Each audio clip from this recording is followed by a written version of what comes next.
첫 재판관 회의를 시작으로 헌법재판소가 대통령 탄핵 심판 절차를 본격 개시했습니다. 언제쯤 결론이 나올지, 남은 변수는 무엇인지 김현지 기자가 분석했습니다. 지난 14일 2024 헌납 8 대통령 윤석열 탄핵 사건이 헌법재판소에 접수됐습니다. 헌재는 180일 안에 결론을 내야 합니다. 그 시한이 내년 6월 11일입니다. 문영배 소장 권한대행은 접수 당일 신속하고 공정한 재판을 하겠다고 밝혔습니다. 과거 대통령 탄핵 사건 때도 신속하게 진행했습니다. 박근혜 전 대통령 때는 91일 걸렸습니다. 이번 사건에 대입해보면 내년 3월 15일이 됩니다. 노무현 전 대통령 경우에는 더 빨라 63일이 걸렸습니다. 역시 대입해보면 내년 2월 15일입니다. 하지만 윤 대통령 탄핵 심판은 더 일찍 결론을 낼 수 있다는 게 법조계 중론입니다.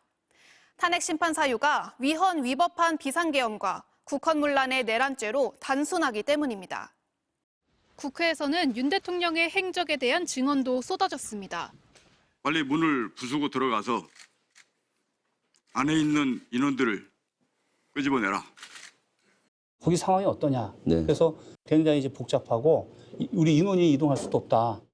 국회 증언은 모두 공문서라 탄핵 심판에서 그 자체로 증거 능력이 인정됩니다. 윤 대통령이 증인 여러 명을 신청해 시간 끌기를 하는 게 쉽지 않을 거라는 겁니다. 비어있는 헌법재판관 세 자리는 여전히 큰 변수입니다.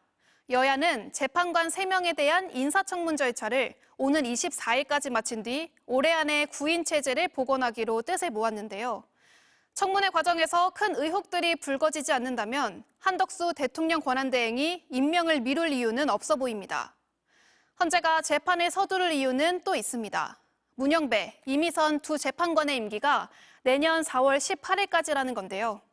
후임자 인선 작업도 만만치 않지만 그렇다고 해서 두 사람이 공석인 상태에서 결정을 하는 것도 부담스럽습니다. 따라서 이들의 퇴임 날짜가 사실상 윤석열 대통령 탄핵 심판의 최종 시한이 될 것으로 보입니다.